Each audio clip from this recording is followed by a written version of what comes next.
Yeah,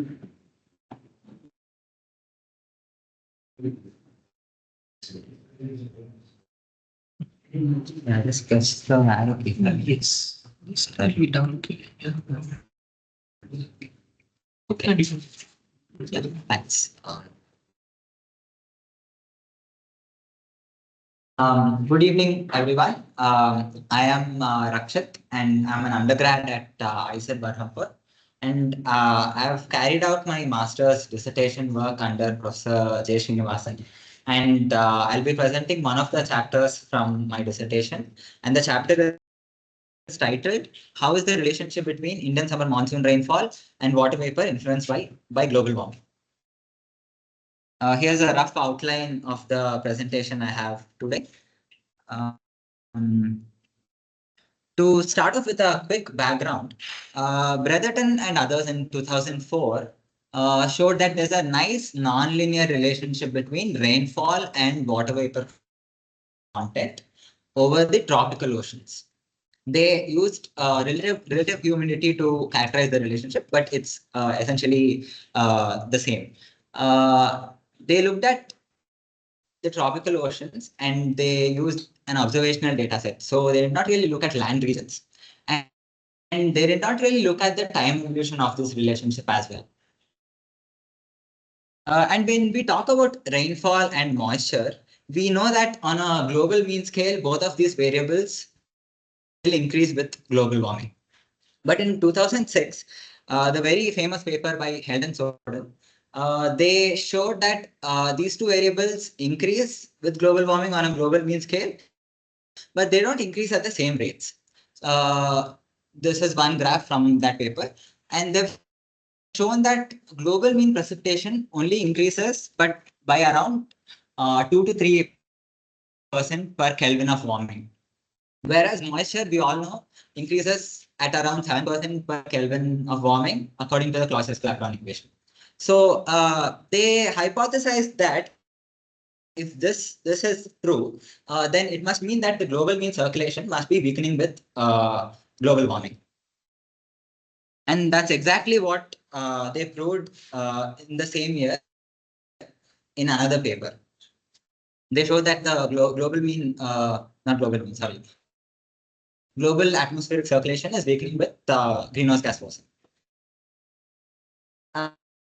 And when we look at regional precipitation, specifically the Indian monsoon domain, which we're interested in, we know with very high confidence that the Indian summer monsoon rainfall, the mean seasonal rainfall, will increase with warming. And this is consistent across many different model simulations from CMIP and across generations of CMIP also. This is just one graph from the latest IPCC report, which shows shows the increasing Indian summer monsoon rainfall with anthropogenic forcing increasing. And with such things at the back of our minds, we had two main objectives for our own work. First, we wanted to investigate the relationship between Indian summer monsoon rainfall and column water vapor, because this hasn't been done on a more regional scale over land, as I pointed out. Also, we wanted to analyze the time evolution of this relationship. So to do this, we've used CMIP6 data, and we've used the historical simulations as well as the SSP 585 scenario simulations for the future. The SSP 585 scenario has the highest radiative forcing of all the simulations, which is beneficial for us, right? Because we want to study how the rainfall changes with global warming. So it has the maximum warming of all the simulations. And we also used EI5 data. And to diagnose what's happening, we've used the moist-static energy budget framework that's developed by Nealon and Held in 1987. This was already discussed by Shankar last week, so I'm not going to go into the details of it. But in a nutshell, it uses the conservation equations of moist-static energy and moisture, and it combines them in such a way that we obtain a simplified equation for the precipitation over the entirety of tropics. And following this, in 2001, Professor J. Srinivasan developed an even more simpler framework to study the monsoonal precipitation over land. Essentially, what was done was, um, following the conservation equations, a couple of simple approximations were made. For example, one approximation is that the temperature lapse rate in the atmosphere was assumed to be constant with height, and a very simple profile for the vertical velocity was assumed, which is quadratic and maximizes at 500 millibars of pressure. And also a simple profile for the moisture was assumed like so. And using such approximations and plugging it into those equations and doing the integrals, we obtain a simple equation for the net precipitation over the land, which is P minus C, that is precipitation minus evaporation, equals Q net. Q net is just the net radiation that is coming into the atmospheric column that we are considering. So if we are considering India, it's just the net radiation entering the column of atmosphere over there. And C is a parameter which we'll come to in a moment. And it also depends on column water vapor in the denominator. And this diagnostic model works really well for in predicting the seasonal variation of rainfall over many different monsoonal domains. Here you can see the Indian summer monsoon rainfall. So can this diagnostic model help us understand the Indian summer monsoon rainfall and water vapor relationship? Is what we were thinking about. So coming to the results section.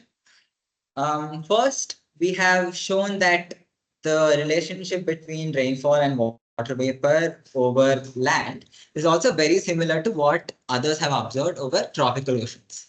That is, it's nonlinear, and we can technically use an exponential relationship to characterize it. And we've also shown that this relationship is changing due to global warming over the Indian monsoon domain, which is what we were interested in. Here you can see a graph from one CMIP6 simulation. I've plotted monthly mean rainfall for two 20-year periods. And you can see that compared to the present, there's a slight shift in the curve for the future, which basically tells us two things. First, this tells us for the same amount of water vapor, there will be less rainfall in the future. And very similar to the global mean scenario, this also means the rainfall will not increase as fast as the water vapor increases with warming. And in case you are wondering, it's consistent across models. Here's an ensemble mean picture from 12 different CMIP6 simulations. And so we wanted to understand why this is happening, right? So we have shown that this is happening due to two main reasons. Firstly, and obviously, the column water vapor or the moisture over the Indian monsoon domain itself is increasing with global warming. Here you can see decadal mean water vapor plotted in one CMIP6 simulation. It's increasing with time, which is expected, right? Because of the Clausius-Clapeyron relationship. And another thing that's happening, interestingly, is that the temperature lapse rate is decreasing with time over the Indian monsoon. This is happening because the upper troposphere is heating up faster than the surface with global warming. And that's why we see a decrease in the temperature lapse rate. And this decrease in temperature lapse rate is very consistent, and it has consequences for the moist static energy budget. And we'll see how that is the case. So yeah, we've used by modifying the simple diagnostic model equation such that it takes into account the lapse rate changes that we've seen are happening over the Indian monsoon domain. We've shown that the simple model equation can predict the decadal variability of Indian summer monsoon rainfall in many different CMIP6 simulations really well. Here you can see results from one model, and I've compared the results from the prediction of the diagnostic model as well as the rainfall that we see in the GCM itself. And it's very similar for the other simulations as well. And in case you're wondering if the model does not account for the lapse rate changes, it overestimates the rainfall in the future. I'll come to why that is the case in a moment. And also when I pointed, not pointed, sorry, when I showed my results to Professor Arindam Chakraborty, who's here, no, yeah. When I showed it to him, he pointed out that temperature lapse rate and column water vapor changes over India might be related and they might be like correlated. So he pointed out that we might be able to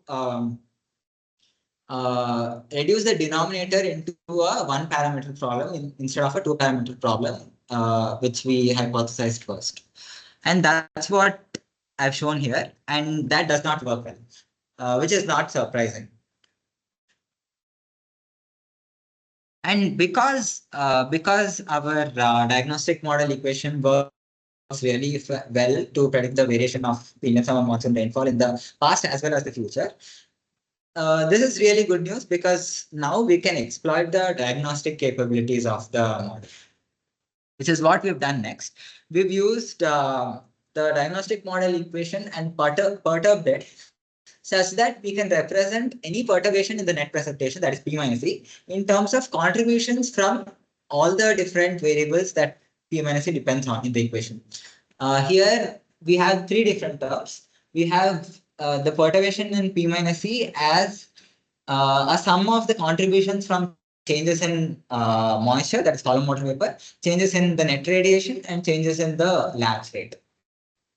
Right? And I've plotted results for 4 different simulations. And consistently, we can see that the increase in moisture that we see from global warming tends to increase precipitation, which is not surprising, right? But the surprising part is that the decrease in temperature lapse rate tends to decrease precipitation.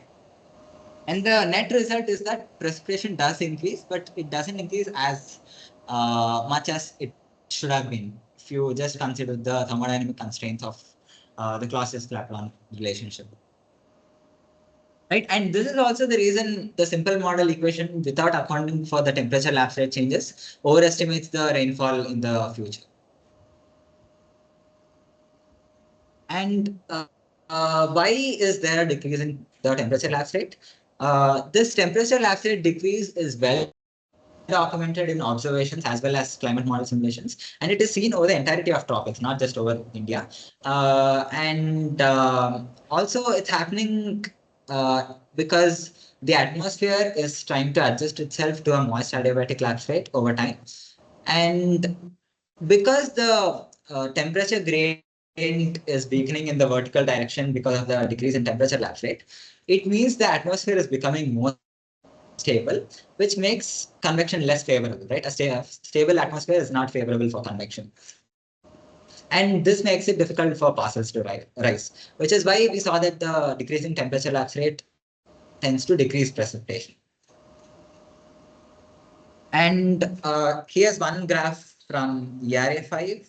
The shift in the curve or the change in the relationship between rainfall and water vapor is also seen in ERA 5, but it just needs some clever averaging and binning to visually show it. And here's a flow chart that summarizes our findings. So because of global warming, we have two simultaneous effects over the Indian monsoon domain. First is that there's an increase in moisture, which tends to increase precipitation directly. And second, there's an increase in static stability in the form of a decrease in temperature lapse rate, which tends to decrease the Indian summer monsoon rainfall. And the net result between these two things happening simultaneously is that there is an increase in monsoon rainfall, but it just doesn't increase as rapidly as moisture does. Very similar to the global mean picture. Finally, to summarize, we've shown that energy and moisture conservation equations can be used to understand the response of Indian monsoon rainfall to climate change. And we've also shown that ISMR changes are controlled mainly by changes in column water vapor and changes in lab state. Net radiation changes are very minimal. And the main reason the relationship between rainfall and water vapor is changing over India is because of a decrease in the temperature lab state, which makes convection less favorable, right? And this decrease caused by the temperature lapse rate for the precipitation is compensated by the moisture increase. And the net effect is that precipitation increase still happens, but it's slow. And we've also argued that a weakening circulation contributes to precipitation change, but vertical velocity changes are a consequence of the weakening temperature gradient in the vertical direction. And we've argued that this weakening temperature gradient initiates the feedback of vertical velocity changes. And you can see this very nice paper by Ma and others in 2012, where they discuss how global mean circulation changes happens in the first place. And lastly, I also wanted to end with a very nice statement from this 2022 paper by Nealon and others. They say that the common term thermodynamic component for changes associated with increased moisture alone can be severely misleading, since dynamical changes result from the need to satisfy thermodynamic balances. This is like this really resonates with me because I'm a physicist, and thermodynamics is something that I really value. So I found this very nice. And what can be done following our work? I think since we've identified the key factors that determine the variability of Indian summer monsoon rainfall in the future, we can use those factors and look at general circulation models and how well they simulate those factors. And if they simulate each of those individual factors really well, that would mean that their accuracy in predicting the future changes in the Indian summer monsoon rainfall would also be really good. And we've not looked at other regions. We've only focused on the Indian monsoon domain regions. So there are other regions around the world where the precipitation increases more rapidly compared to the moisture. And there are regions where it is similar to the Indian monsoon domain as well. So this also needs to be looked at in the future. But this is a difficult question to answer because of the uncertainties in model projections. For example, over North Africa, the some models project an increase in rainfall over the future, and some project a decrease. So, like, it's difficult to answer such questions, right, in such domains.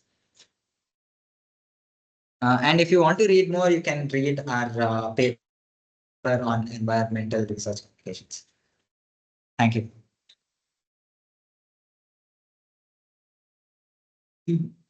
There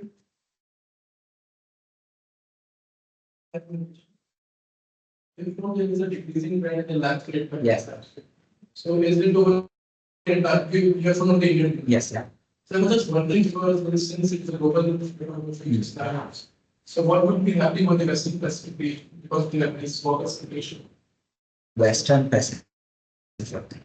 I think even over Western Pacific, we can see a decrease in landfall because it's a feature of the tropics, because convection is really what sets the background state of the temperature variation in the vertical direction.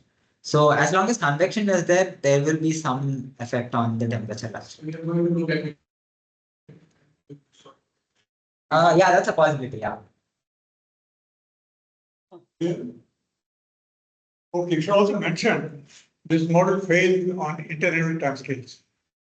Yes. Yeah. Yeah, that's true. Last 50 years, interrelated time scale won't work because the role of U and V becomes very important.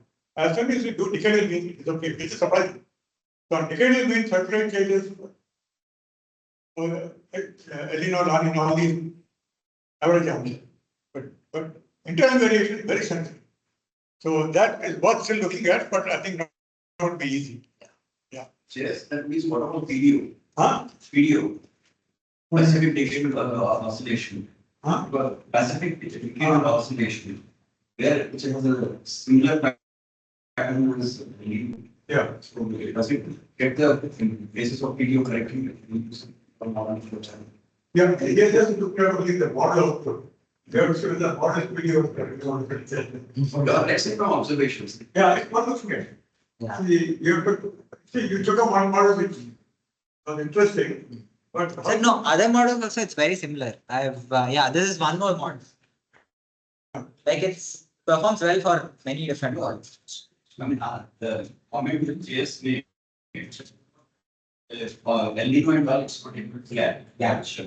But video has a signature which is very similar to El Nino. Yes. Whether the signature is not being captured, or in that sense, your dynamics is not there. Right, So that's why I'm saying that really dynamics is not playing the role there. Yeah, absolutely. Yeah, I think it captures because some of these assumptions that the single model makes, it works really well on longer time. So it's why it's working for like Yeah. the beginning. later than 100-year average, Yeah. then we come to 10-year. In 10 years, you're not learning. It's interesting, but just check if you are getting the results of PD. And the way I like to think about it is that even an external influence like video will affect some local atmospheric variable over India, like maybe the landscape or power not. It's possible. That's how it will affect Indian atmosphere. Interesting. Yeah. Now it's in road which overshot went down. Yes. That was without accounting for last year. Yes. Yes. That is the other one. Actually, that is still little. Yeah. This one. I think we'll spend more time on it. Why the world so much? Yeah. We was exploring that issue. I would not have believed it. That lab thread plays such an important role. Only one thing I'll ask you. Next crowd show, one more. I want to ask this question. When you fitted column output with lab thread, what accuracy of the fit? If it is bad, then there's a lab. You follow me? When you correlate column output with lab thread and you fitted it, right? So no. What we assumed was like in this equation, what I assumed was if we just remove the laxity dependence and just put column water variable there, it will become C1 by CWB minus some other constant.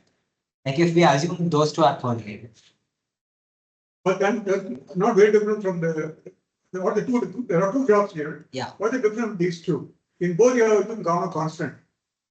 Then tell me, I'm very confused. Okay? So no, this constant. is your simple model equation. Just one Gamma constant. implicitly. Yes. Okay, the next one. This is two different constants, but without accounting for the Oh, laxity. Yes. it just fitted. What Chetan did, yeah. Okay. Yeah. Yeah, you fitted two different one constant, but still gamma is constant. But then you explain why they go in opposite direction. Yeah. Yeah, That's, it requires- I still don't understand this. Yeah, no, it requires a lot of effort. But yeah, it looks a little puzzling. Why one is so much more, so much lower? Yeah. Yeah, that's we have to look at that. Okay, Mr. Foundation. Huh? Online making this question. Someone raised hand.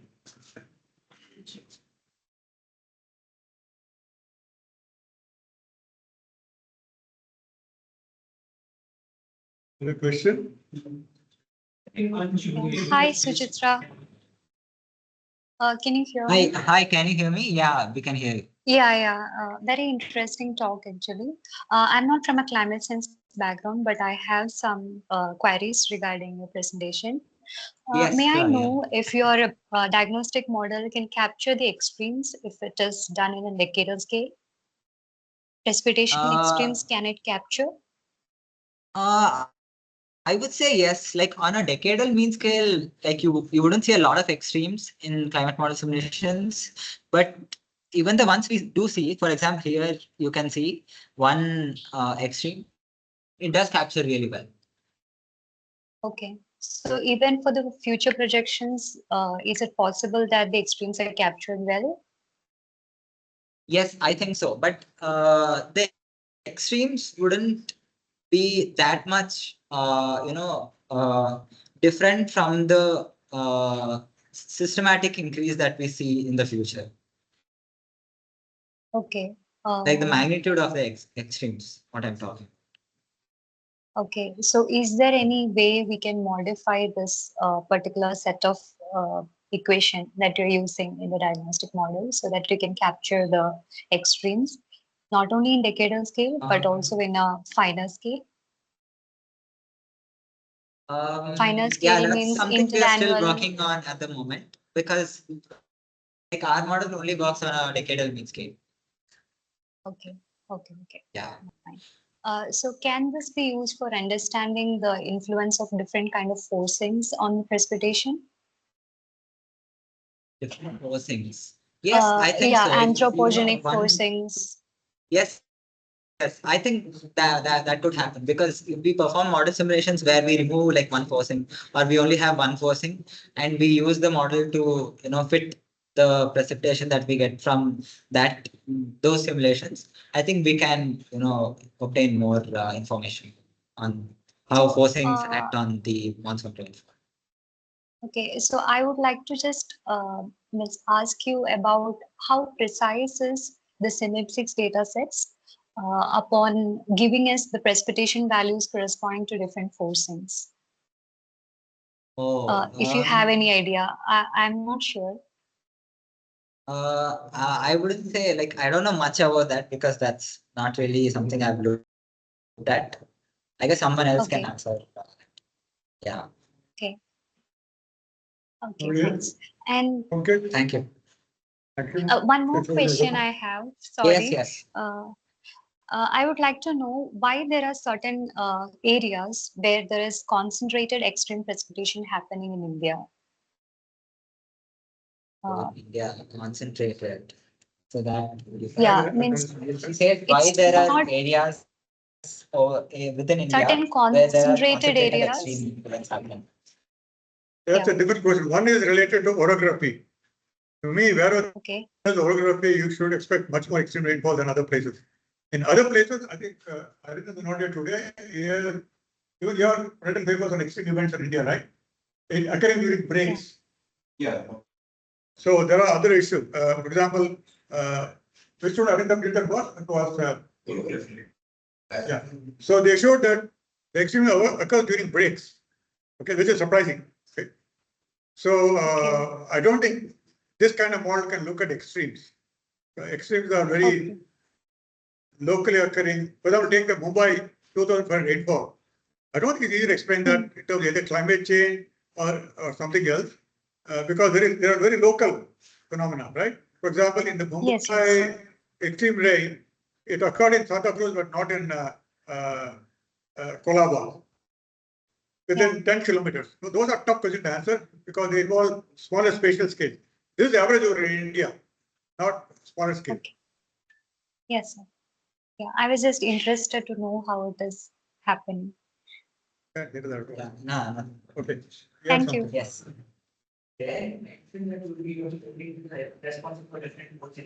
Yeah, maybe. Yeah, I think that can be done. Depends what kind of forcing are you talking? Okay. Yes, that will affect QNet, yes. And the response of the difference in the speed that response for the same amount of change in solar forcing, same amount of change in methane forcing would be different. It will not be the same. Yes. Here to the, I mean, that distinction cannot be done. No, I think it can be done. Methane forcing wouldn't really change QNet. It wouldn't. The net radiation at the top of the atmosphere is only influenced by the incoming short wave, outgoing long wave, and outgoing short wave. Do you think methane will influence any of these? I don't think so. Even CO2, all Not a lot, very little. no, I'm not. Let's consider the hypothetical scenario. Where I find abruptly 20 times the current. Oh, okay, yes. Would you be able to capture the response? No. Because you're talking about a very short time scale. Like I'll show you this graph. See, you can see on a decadal scale, the changes in net radiation is very small. It's contributing very small and it's changing also very small. But what you're talking about is like an immediate response. Of course, QNet will change. Yes. that this model can't have. But after a long time, even if you change it abruptly, after a long time, it will normalize and things will be such that we can capture the changes. No, I would add that if you do a sudden change in CO2, this model capture it on a monthly scale longer. Yeah. The unit will change a lot. Yeah, it will bring it up, but not on a daily or a, yeah. Monthly and longer, I think we capture it. It can be easily. But, I find out was like, if I change solar portion, maybe have to do some short wave looking. Huh? If I change solar portion, Yeah. my short wave region is what is changing. Yeah. And if I put the CO2 portion, the long wave region is what is changing, also to change. So there is this immediate response, like if the top of the response has to take place. If I They're not fast response. Right. So it will capture them on one time, not the next day of time. Okay, I think I understand. But if somebody is not coming,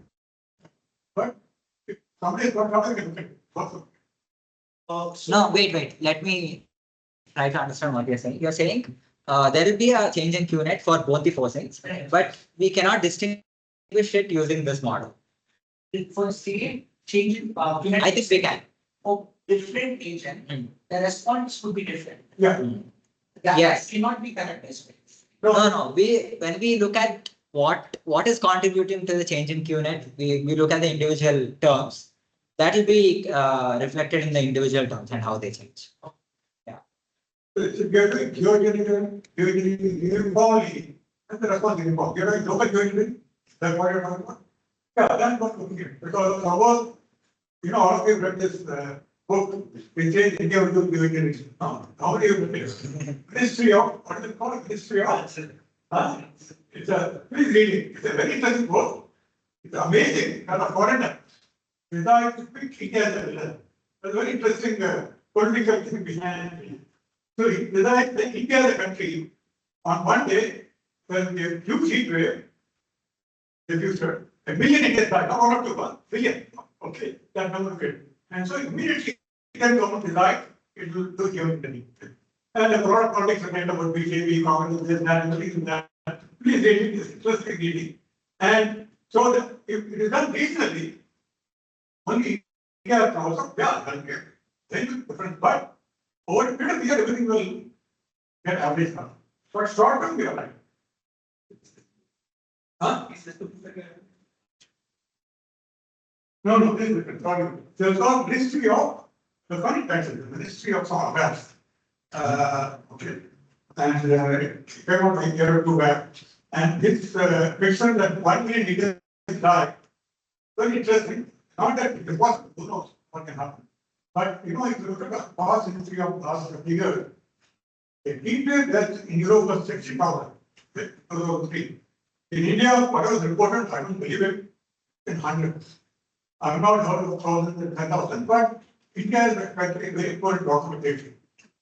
I don't know actually how, as far as the one paper, I mentioned next time maybe, in which they do grid-wise estimate of what they call excess death and how many people know that. Since our documentation of deaths by various causes is very poor. That's why even for COVID, there's not a doctor for how many died.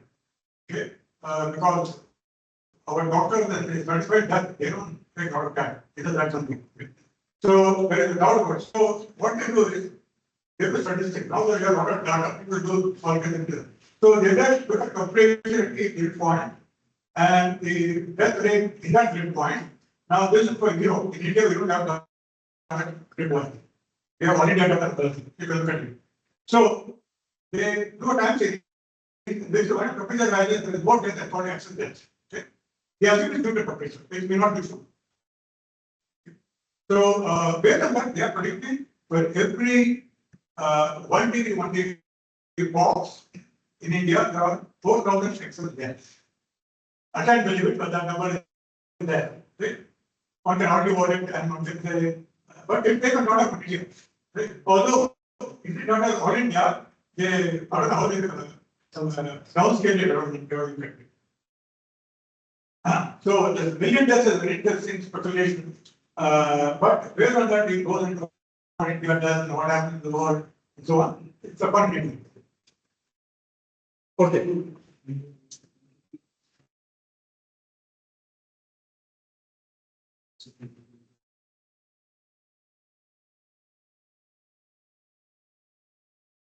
Yeah, so June has come to an end, so I'll take a brief review of what happened in June.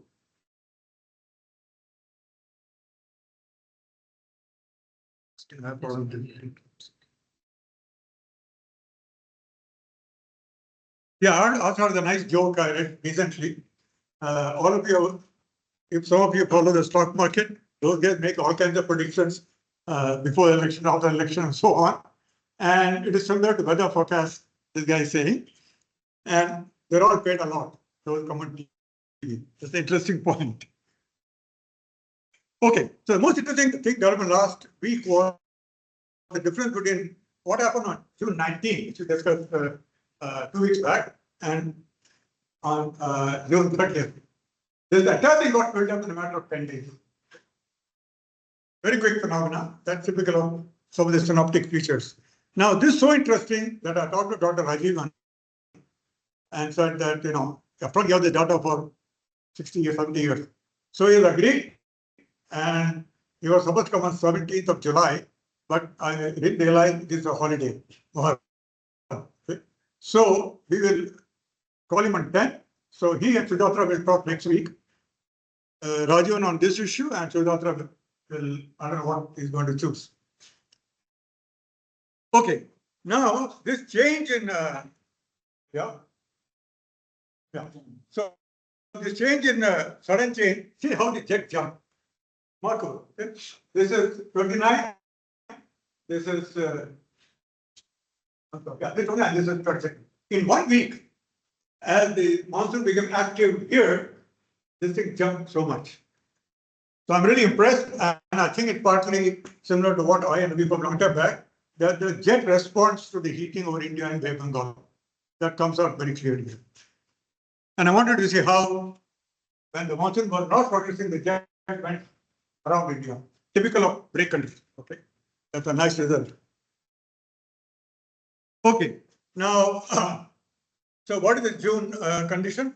This was the forecast made, and I would say they're pretty good.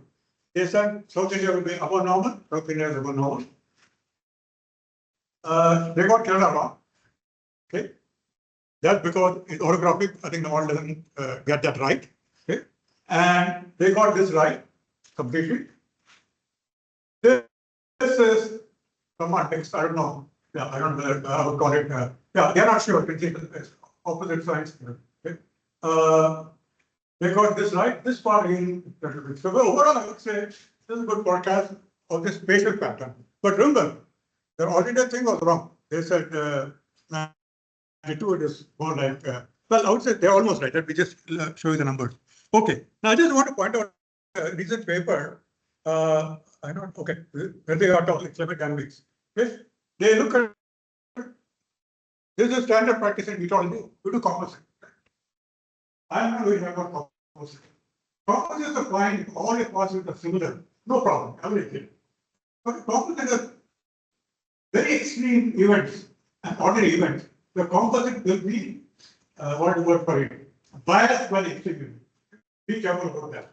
So here's the example he has given, based on 30 years or 30 years of past La Nina, which is supposed to be this year.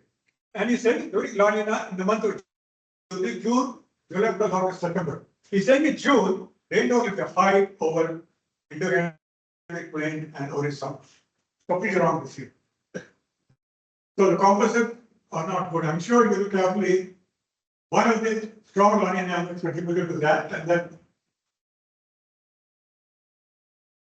fingerprint is coming on off. Now, let us see what happens here. This is this prediction. This may be true. September may turn out to be better. Composite means average. Composite means average. Average of so many lines. So beyond 30 years, we get about 5 to 6 lines. The average get a special time. Weight is same. Weight for individual extreme is same. So even if there is a negative event and a positive event, they will cancel out. Now, what all I'm trying to say, if you take composite of 6 or 7 events, The one is this most extreme will use that being a trend. Okay. So we are going, okay, for example, we are looking at all the La Niñas. Which will La Niña cause the highest rainfall change over that one. So to me, composite is okay, everything is similar. Sir, yeah, that point is here we are doing the composite with the presumption that La Nina actually affects. Yeah, so we are also doing the composite with the presumption that what's the cause of these things. So La Nina is the cause. That is why what they look, if they look like the other way around, like when you have more students in particular, what is the necessity indication? It might be to some other. Maybe, but my point is, in the paper, I think that one was to show is that any decadal changes in the response to learning, not the main problem, not the one I talked about. So that point is that there is some difference in July, August, but not in June, and that was the point they made. That's what was the question.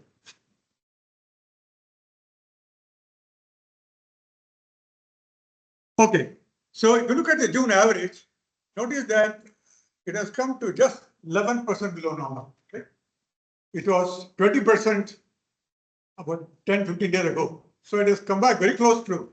And when you talk about monthly mean, the natural practice, if I remember right, is plus or minus 20%, right? So it's not a drought technically. Okay? So I think it's amazing how in 1 week's time it made up so rapidly. And all of you heard that Delhi, which had a water shortage 15 days back, had a flood in the next few days, 200 millimeters one day, which is, I think, almost all-time record. Okay?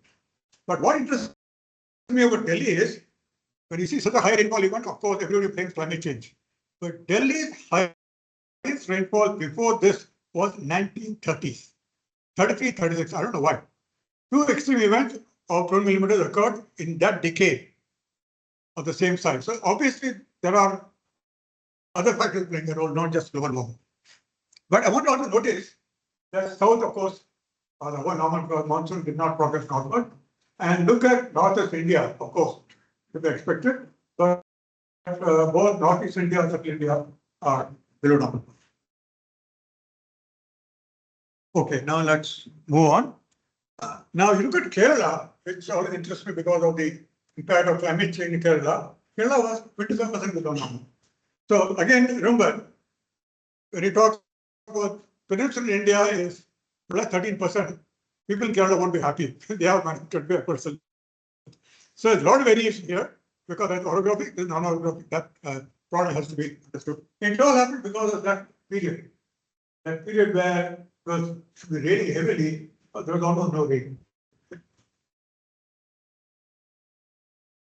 Yeah, so this is up to yesterday. And we have already come down to 5% below normal. Okay. So things are improving. It looks like this thing will continue. Now, this is our core monsoon zone region. All the core abnormal monsoon was compensated in the last 5 days essentially.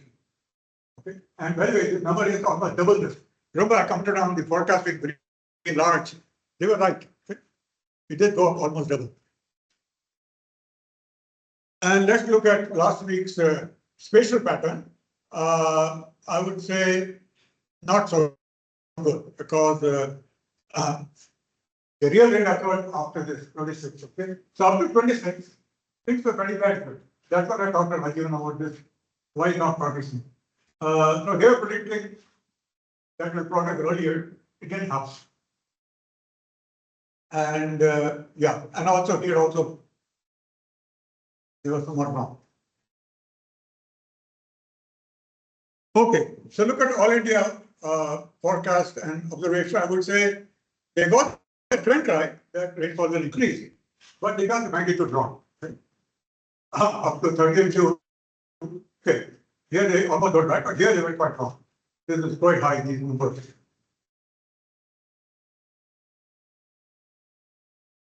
Okay, now this week they are doing very well. I would say this increasing trend is a very good prediction by the model. And this was prediction, of course, made in 28, only on the earlier, so that's talked about is very good there. And then even this they got it right. It's fall. Now we have to see whether this will come out right. This is all again hitting the top. Okay, let's look at July, what will happen in July. Now, this is a forecast from, I think it's the CFS B2 of IISER. They're saying they're going to have bad times. So, yeah, not surprising. Things are moved there. It may remain there for a long time, so we're going to pay a price for that. But not all parties agree. Look at this model. This is GFDR. GFDR says Indo-Gangetic Plain and Northeast will suffer. So let us see, this is very interesting, different in the spatial pattern, okay? And this is the multi-model mean. Multi-model mean cleans up everything. Everything is averaged out, everything is above normal, and this is what IMD is saying. So IMD is agreeing with multi-model, this is IMD forecast made yesterday, I think, or day before yesterday, saying that probability-wise, all of India will be above normal except northeast.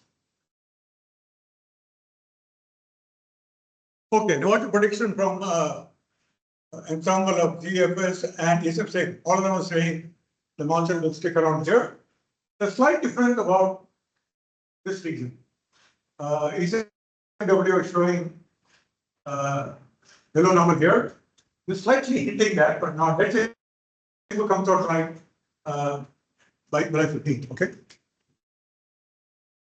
Now, this I want to show, Rajat is here. What I'm impressed by is that along the Somali gap, water table is very high. So obviously, evaporation contributing to that, right? Has anybody looked at it? There's so much of gradient of water vapor right along the Somali gap. Is there any discussion of that? It is that much impact of evaporation on the local column water vapor? I have not seen literature, but I think there is some. Yeah, this I find very interesting phenomena because actually why is it interesting? Because on either side there is no water vapor.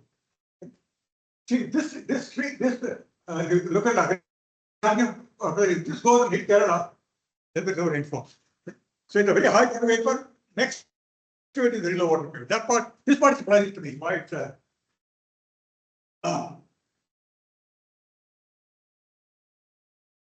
okay, now what's happened to El Nino, the La Nina? Now it was coming down dramatically, and I thought it would go to zero by today, okay? But it suddenly picked up. This is very surprising, and one has to understand why. So I looked at, because 3.4 is average between composite 3 and 4. I looked at 3 and 4 separately. This is 3, this is 4. 3 has come down dramatically as expected because of upwelling along the coast and slightly recovered here. I don't know why. But this guy is remaining stable for about 2 months, April, May, and June. So here's the culprit by 3.1 not falling. Okay. Now I didn't not here, but I didn't have looked at further. Maybe we'll talk about later. So not every area has this phenomenon. There are years where these go together. Those are the good years, and there are years they don't go together. I'll give you one example here, and this is comparing 2010 and 2016. The dotted line is 4, solid line is 3, and you can see that in 2010 they went together. La Nina appeared in La Nina appeared in May itself because of this combination. But in 2016, the world did not decrease as much, but still is lower than what is there this year. This year is 0.8 somewhere here. So I think this matters. I'm not saying why people are not looked at how the response of 3 and 4 being different affects the Indian monsoon. There are I don't know this year. So there is some term called trans-Nino, right? Look at the difference between 3 and 4. Will that answer that question whether here is a flood year, not a flood year, depending on 3 and 4? I think it depends on, because I think that the asymmetry change in the two anomalies of the two Nino, 3 and 4 has an impact on the east-west gradient of the system. Yeah. And that finally people are not talking about it. I'm not saying a clear documentation of that. Okay, now I just saw a paper about half an hour back, 1 hour back, and so I updated my this one. This is the paper published in Monsoon in July 2024. Okay, you can't get something as that. Okay, and I advise all of you, please look at Monsoon. It's published online, and there are good papers there.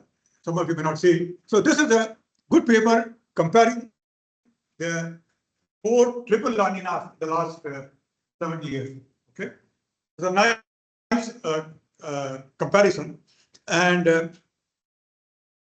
so they're comparing how the 3.4 came down, and you can see that this is the 50s and the 70s and the 90s. Yeah, and I'm sorry, there are 4 on here. Yeah, this is time. Sorry, this time the years are here, and what I would like to highlight to you is the difference between 2000 and let's say this blue one here, which is 50s. Okay, so you can see the 3.4 in the month of I'm sorry, we'll look at this. This is year 1. If you look at year 1, where coming from La Nina to El Nino, there is a difference between 70s and 2000 of the order of 0.5 degrees. So that has an effect difference. And one interesting thing I saw in the paper, which I had not noticed earlier, that 1974 was a La Nina year, okay, because there's not, but it was a drought year. I don't know how I missed it. Maybe they changed their definition. That is a limited amount. So 74 was the only La Nina year which was a drought. Now, so far, all the talks I've heard, if they published, they say La Nina is normal or above normal. I never heard about drought. And these guys highlight it. Maybe they use the updated data set because IMD keeps updating the data sets. And I think it was a borderline case. I think it was the number company 9.9% below normal. Now they are quoting 10.1. Small difference. So, but it's worthwhile asking why 74 was having a drought, although by July, sorry, I'm sorry, I'm here, I'm sorry. This 50, 74 in July, you're still quite low. I'm sorry, yeah, you're still minus 1.5. So that is a mystery. Why that particular thing there? Let's see, I got some more slides here. Yeah, they also plot DMI. Yeah, maybe DMI is to blame for it. Not quite, no. DMI cannot blame it. DMI in 74 was 0 or a little bit above normal. It went down later, little later. Yeah, you're right. I'm sorry. June. Yeah, around this time the DMI became negative. Maybe that could be one of the reasons.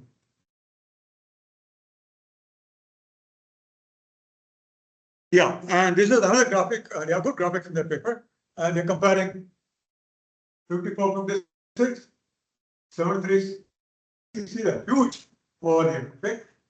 Now I want you to remember, 72 was one of the worst drought years of all time, and 74 was also a drought.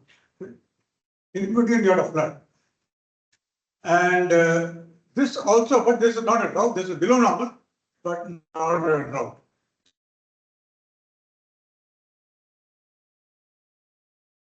Yeah, now they've used the forecast of CFS V2 for the last 3 years, okay? And again, I think something about the learning here. Black is observation, okay? And this is,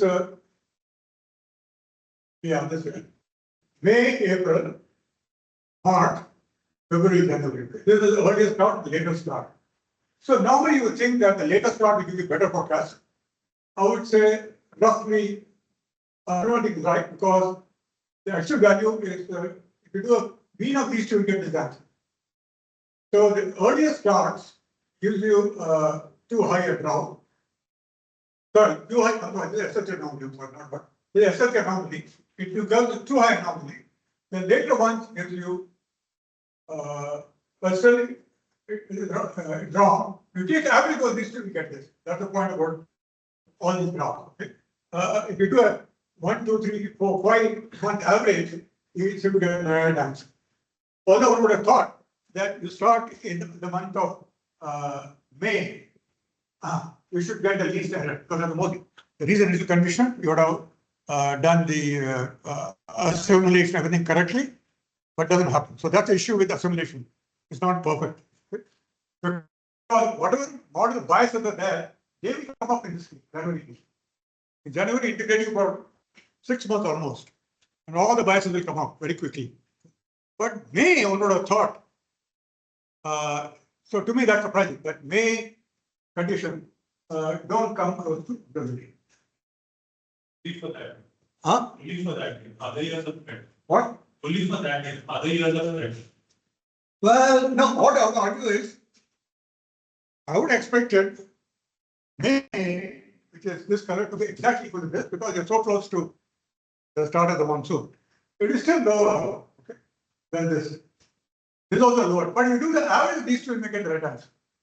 So that errors are, it is what I'm trying to point out is that the gut feeling I would have today is because of very good data assimilation and very good satellite data. The initial condition, the latest one will be the best. Okay.